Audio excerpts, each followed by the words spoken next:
Prologue. The old antique shop sat at the end of a dimly lit alley, a place forgotten by time. Dust covered the shelves, and the scent of aged wood and forgotten trinkets lingered in the air. Hidden among the relics of the past was a small, ornate music box, its surface carved with intricate patterns of roses and thorns. A faded plaque on its lid read, "A Song for the Damned." Decades ago, another young woman found it. The newspaper described her disappearance as an unsolved mystery. Her home left untouched, except for a single object resting on her nightstand. A closed music box with its key fully wound. Chapter 1. The Antique Shop. Emily's boots clicked softly against the cobblestone path as she walked deeper into the alley. The sign above the antique shop swayed in the cold wind, its faded lettering barely readable. Something about the store drew her in. A strange pull, as if she was meant to be here. The bell above the door jingled as she stepped inside. A musty scent filled her nostrils, mingling with a faint trace of something floral and decayed. She ran her fingers across a row of dusty books before her eyes landed on it. The music box. Its craftsmanship was flawless, too perfect to be sitting forgotten among the clutter. She lifted the lid slightly, just enough to see the delicate mechanism inside. A shiver ran down her spine. It was beautiful, but wrong. "That box," a voice croaked behind her. Emily turned to see an old man emerging from the shadows, his sunken eyes fixated on the object in her hands. His skin was pale, almost translucent in the dim light. "It doesn't belong to the living," he muttered. "It plays for the dead." A chill ran through her, but she forced a smile. "It's just a music box. How much?" The man hesitated, then shook his head. "Take it and leave. But don't open it. Whatever you do, don't play the song." Emily hesitated before tucking it into her bag. As she stepped out of the shop, the air seemed colder, heavier. The shopkeepers watched her from the window, his face lined with something that looked like regret. Chapter 2. The First Note. That night, Emily sat in bed, the music box resting on her nightstand. The shopkeeper's warning echoed in her mind. She traced the intricate carvings with her fingertips. It was just a superstition, right? She turned the tiny key on the side. The lid creaked open.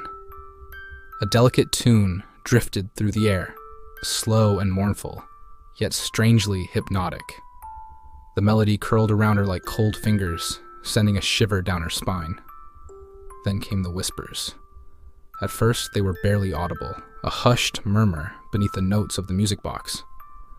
But as the song played on, they grew louder, desperate, pleading.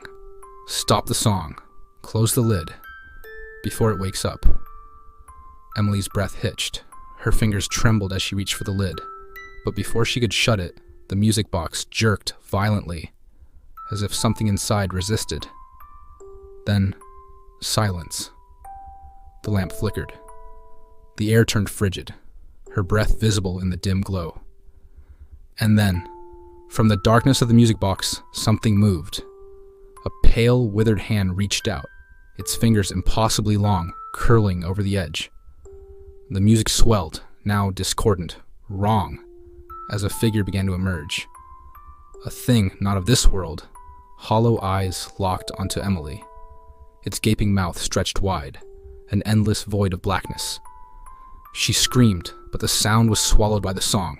The whispers turned to laughter, cruel and mocking. The figure lunged, and darkness consumed her. Chapter 3.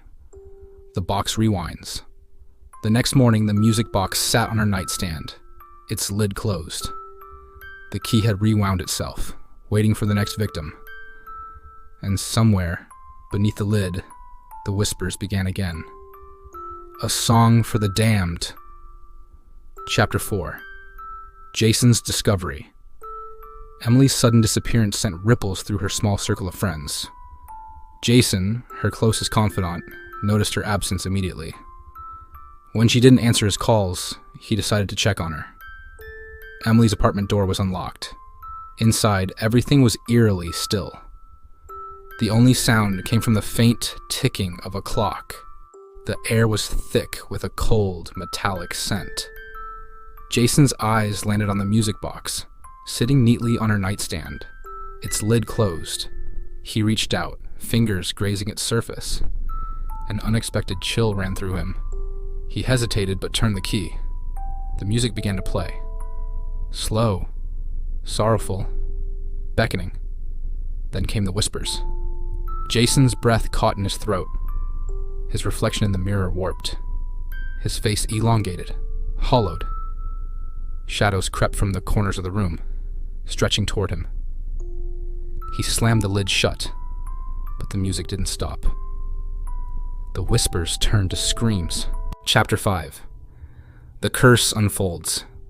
Desperate for answers, Jason searched Emily's apartment. He found her laptop open to a web page about haunted objects and unsolved disappearances.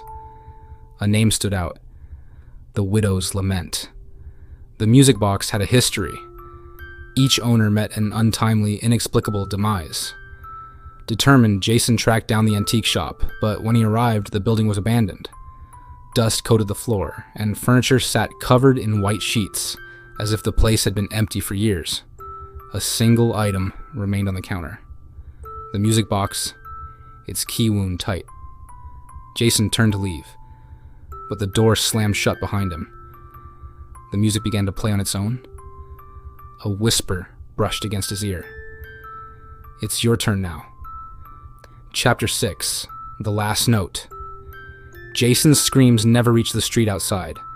By the time anyone noticed, the shop had vanished without a trace. Weeks later, in another city, another antique store received a new arrival. A small, ornate music box with roses and thorns carved into its lid. A young woman walked in, her eyes immediately drawn to it. Somewhere, beneath the lid, the whispers began again. A song for the damned. The music box's curse continues. Who will be the next victim?